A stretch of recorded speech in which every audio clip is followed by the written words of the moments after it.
Hello, greetings, and welcome to Dividend Blasters. This is our 18th video.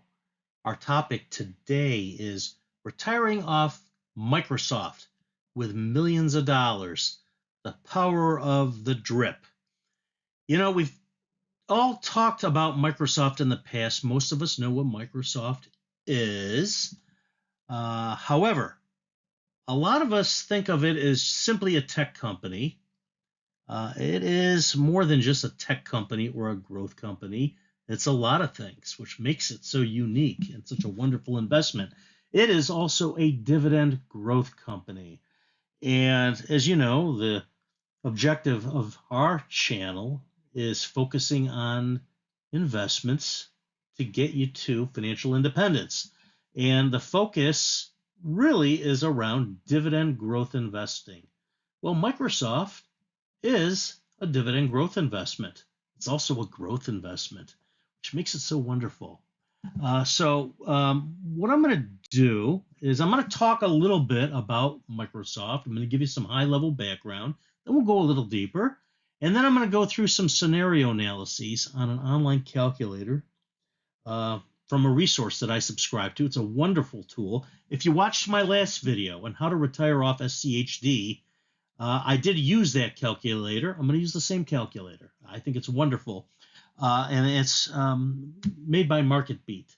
And it's a wonderful subscription. It does the same thing that I did for you in previous videos on Excel. However, it saves me a lot of time. It does the exact same thing, does it quicker.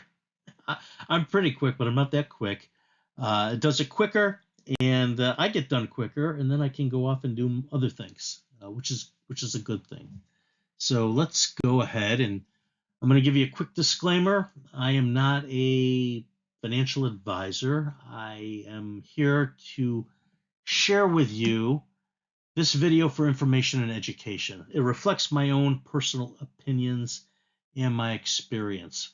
But, and this is a big but, please do your own research and your own due diligence.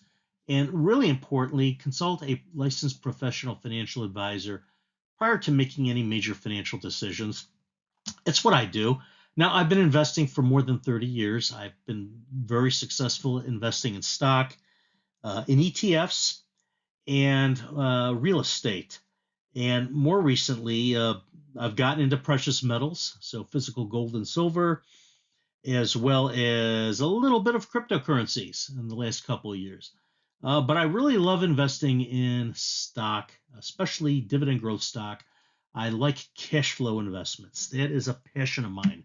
However, before I make major decisions, I pick up the phone and I call my trusted advisor and I talk to them and I say, hey, this is what I'm looking at doing.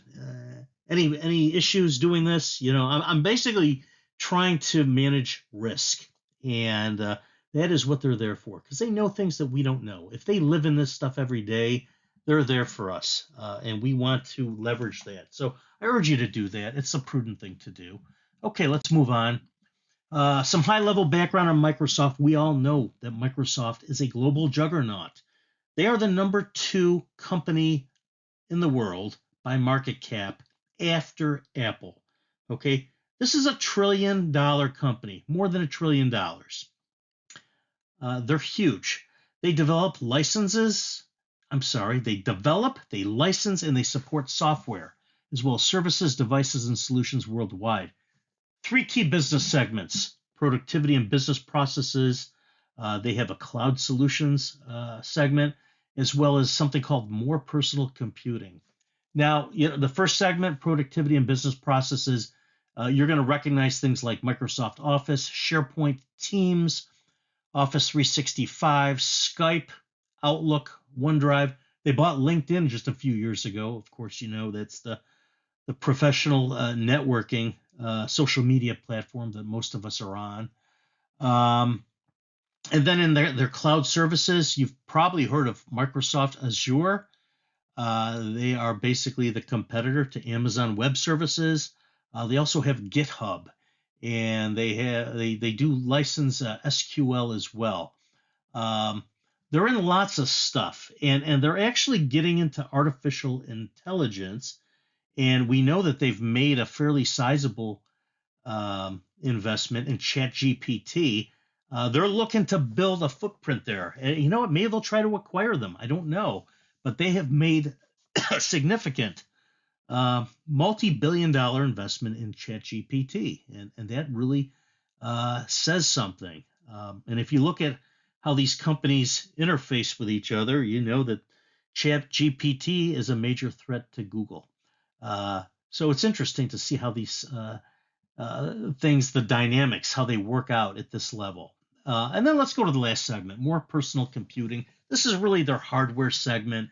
So you're going to see things like their PCs and their tablets, and also their gaming console, their Xbox hardware and console, as well as a lot of the content and the services that support Xbox. And you know what's interesting is they're looking to grow their gaming footprint. We know that they are actively trying to acquire Activision Blizzard. They're facing a little bit of resistance from regulatory bodies in the United States and in the United Kingdom. It'll be interesting to see how that shakes out. But Microsoft is a huge company. They're huge. And you know what? They're still on the move. Really quite amazing and striking. So before I pivot, I'm going to go to Seeking Alpha, and then I'm going to go to the online calculator. But before I do, I'd ask you kindly give us a like and subscribe to our channel. It'll be a great help to us to keep it going and give you more interesting and informative content on dividend growth investing and financial independence. Okay, let's pivot. Okay, pivoting to our Seeking Alpha page, you see that Microsoft's closing price last Friday, March 17th, was $279.43. And if you look to the right here, you see some basic metrics. You can see what the price range is for the last 52 weeks and then for the last trading day. Earnings per share, this is a good metric. It's at 936, and it's significantly more than the dividend rate of $2.72. So that should give us dividend growth investors reason to be relieved that they can easily cover the dividend. The dividend yield is low. It's less than 1%. It's 0.97%. They are focused on plowing a lot of their profits back into research and development because it is a high-tech firm, but it is a high-tech firm that pays dividends, and the dividend is not bad. The yield's a little low, but the dividend growth rate, which I'm going to get to, is pretty cool. Let's take a look at the price appreciation. This here graphic shows us the price return, and we can look over various time horizons. Here for the last year, it's been negative, as it has been for most stocks. 2022 was not a good year, but let's look at the 5-year time horizon. So for the last 5 years, Microsoft has had price appreciation of over 200%. So that's pretty doggone good. 200.04%. Let's look at the last 10 years. It gets even better, 889%. So that's like 80% a year. Max, and this goes back 30 years, it's over 11,000%. Now, you know what? Does this mean that they're going to grow 11,000% in the next 30 years? No, it doesn't mean that at all. But history is good for Microsoft. They have a great track record of growth. And what I like about Microsoft is that they are a growing company and that the dividend, when reinvested, gives you a chance to get more ownership equity in the company, if you will. Here's the market cap, $2.08 trillion. They're absolutely huge. Let's go to financials. And what I like to look at for some investments, I like to look at trending. So for instance, what I'll do is I'll look at revenues, and you'll see that the revenues for the last 5, 6 years have been going up. So look at 2016, 91 million. Billion. Then it goes to 96, then 110, then 125, then 143, then 168 the end of throughout the end of their fiscal year in 21, and then in 2022 was 198. So they're continually growing, which speaks to the demand for their products and services. Let's look at their cash flow. You know, we've all heard that cash flow is the lifeblood of a company. And what I like to look at cash flow from operations. So let's take a look. And this is what I like to see. So the last 7, 8 years, it's been continuously increasing. In June of 2015, it was 29 billion, then it went to 33 billion, then 39 billion, then 43.8, then 52, then 60, then 76, then 89. That to me gives me a good feeling. That tells me they are continuously on the move. They're growing. Let's see, is there anything we want to see here in earnings?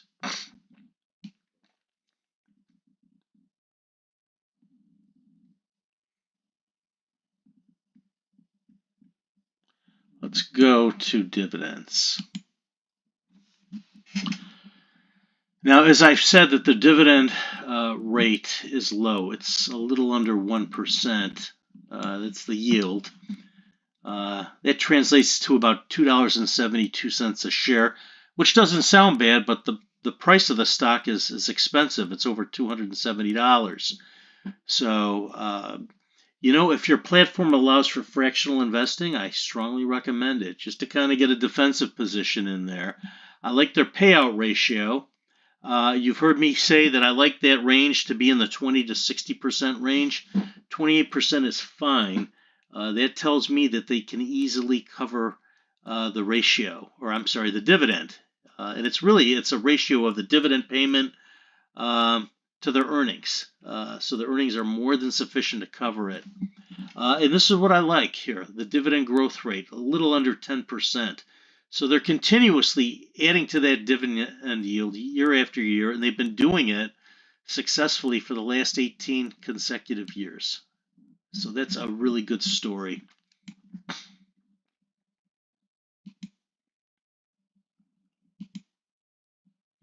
What I want to show you is their profitability. When you see the scores here, or the ratings, you see a lot of A's and A pluses. You see a couple B's, one C plus, but it's mostly A's and A pluses. Their profit metrics are outstanding.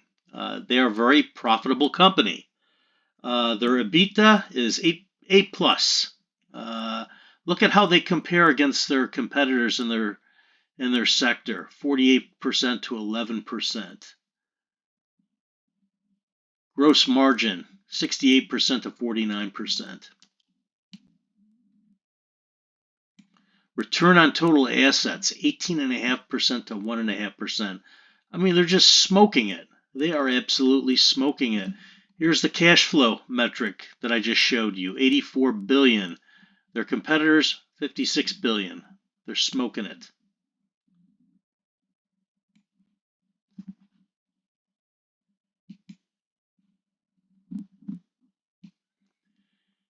You know, they have this functionality in Seeking Alpha where you can see how they stack up against some of their peers.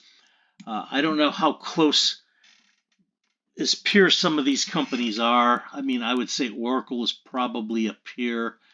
Their market cap is about 1/10 of Microsoft's. So anyway, you can kind of take it for what it's worth.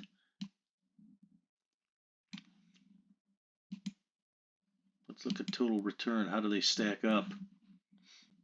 Sometimes these smaller companies have higher returns. This doesn't really tell me a whole lot. Let's take out some of these because it's kind of busy.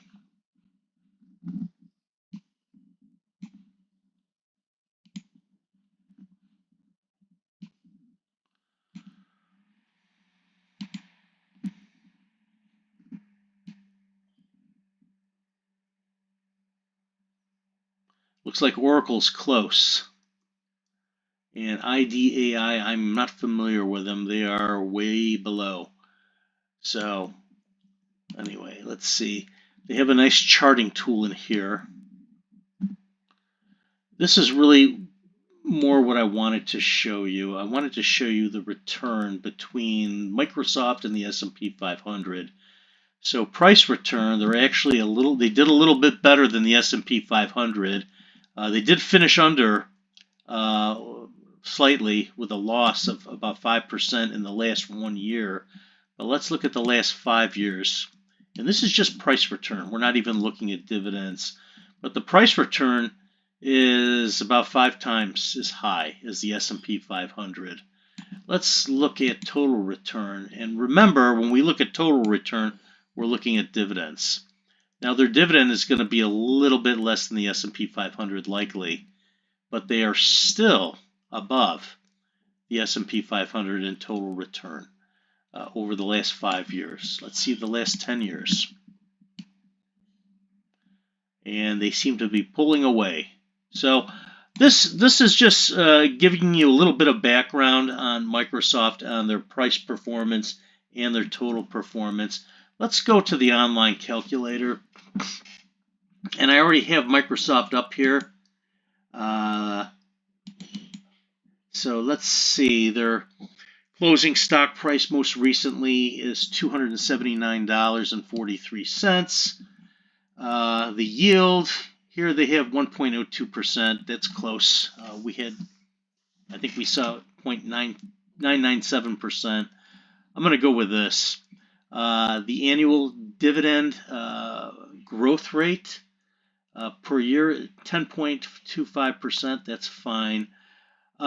They had a price appreciation rate of 3% a year in here, and they do that for all of their investments, just sort of a rule of thumb. I am putting in a higher price appreciation because I think Microsoft has a history of extraordinary price returns, and I think that is not going to change over the long term. I put in 18%. So I think they will do it, and they've more than done that in the past. I think that's reasonable. So looking at the parameters, their individual stock, it's a quarterly dividend payment. We're going to drip 100%. I am looking at about a $5,000 initial investment, which is about 18 shares. And the plan would be to contribute $6,000 every year. So that's $500 a month. That's about $125 a week. Also consider that there is a tax on dividends. Whether you drip or not, you're going to pay 15% on qualified dividends. So here's the dividend yield. Here's the dividend growth rate. 18% average price appreciation. I mentioned to you that they are moving in lots of different directions in artificial intelligence, and in gaming. And I think that that is going to be huge for them, and they're going to continue to grow. Let's go ahead and calculate the dividends in the portfolio.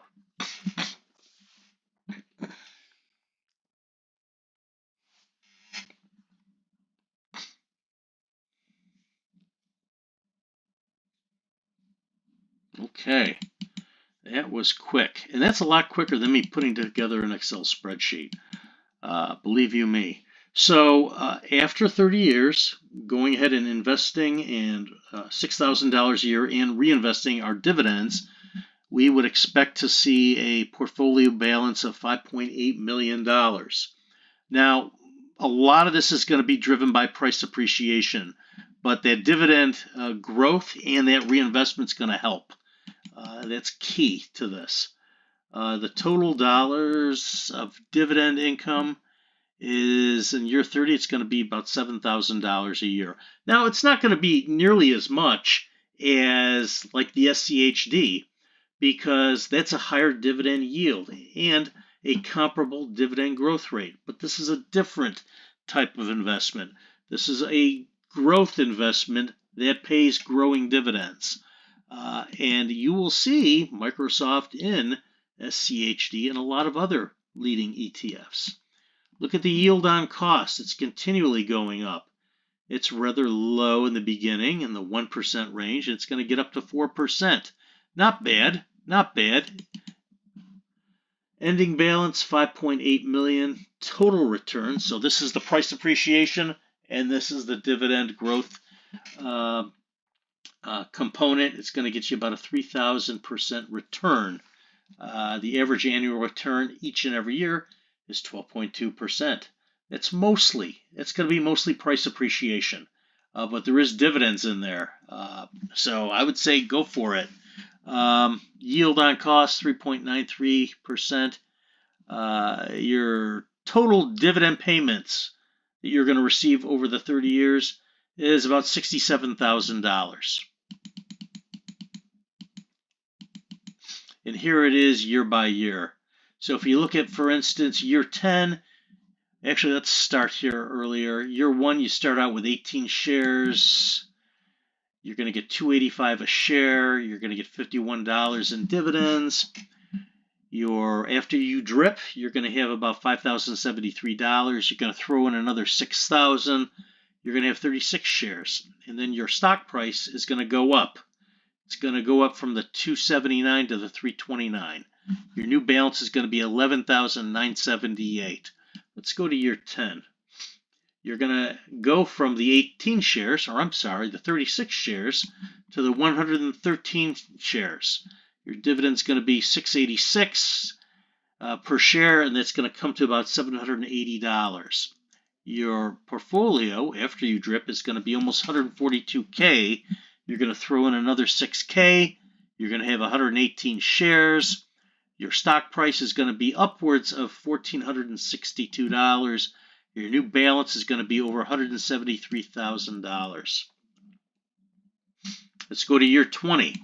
You're going to have 139 shares. You know what? So if you go back and look at SCHD, you're thinking, wow, I had thousands of shares there. Yeah, you did, but they were worth less. These are fewer shares that are worth more. Again, the growth here is going to be more fueled by the price appreciation, but there is a dividend component to that that's very important. That's helping you get more ownership of the stock, if you will. So let's see. Let's go to year 25. 143 shares almost. The dividend per share is $26.89. Your annual dividend's about $3,800. After you drip, your holdings are going to be worth $1.8 million. Not bad. You're going to throw in another $6,000. You're going to have 143 shares. The price of the stock is $14,840. And the new balance will be over $2.1 million. Now, you know what? Let me say this. Will the price be $14,840? Probably not. The stock will probably have split multiple times. So it'll probably have split 10 times by then. And instead of having 142 shares, you may have 1,400 shares. And the price will instead be $140 or $148. That's really how it's very likely to turn out. But what's important is you're continuing to contribute. You're getting your dividend in there. You're putting your money in there. You know how you've heard of the term, I'm putting my work in, I'm putting my time in? Well, that's what you're doing, okay? And this is a different type of investment. And it's going to be fueled by more price appreciation than dividend growth. But the dividend growth is nice. You're going to get a 10% increase to your dividend every year. So you're going to be able to increase your holding into a very valuable commodity. It's a stock called Microsoft. Let's go to year 30. Year 30, you'll have 145 shares. You'll probably have 10 times that by then or more through splits. But for our purposes, you have 145 shares. It's $48 per share dividend. Annual dividend, $7,000. After you drip 100%, you're going to have 4.95 million. You're going to throw another 6,000 in there. The number of shares will be 145.97. So here in this model, the shares are so expensive, you're going to go up 5.3 shares. Now, in reality, you'll go up much more because the stock will split. Okay, you're not going to have a $40,000 stock trading out there unless you're Berkshire Hathaway, or something like that. So that's what's going to happen, and this is how you're going to get to $5.8 million. And you know what? I think some of you may be saying, "Hey, how do you justify an 18% annual share price appreciation?" You know how I justify that? History. That's how I justify that in my model. And I'm also looking at what they're doing and what they're investing in, and they're continuing to grow. So that's my story, and I'm sticking to it. I would say if you have any questions, or if you feel that maybe we should use different assumptions, let me know. Leave a comment on the site or shoot me an email. I'd love to hear from you. I hope you found this informative and educational. And I would kindly ask if you would like the video and subscribe to the channel. There will be more videos coming. So I would say have a wonderful day and God bless.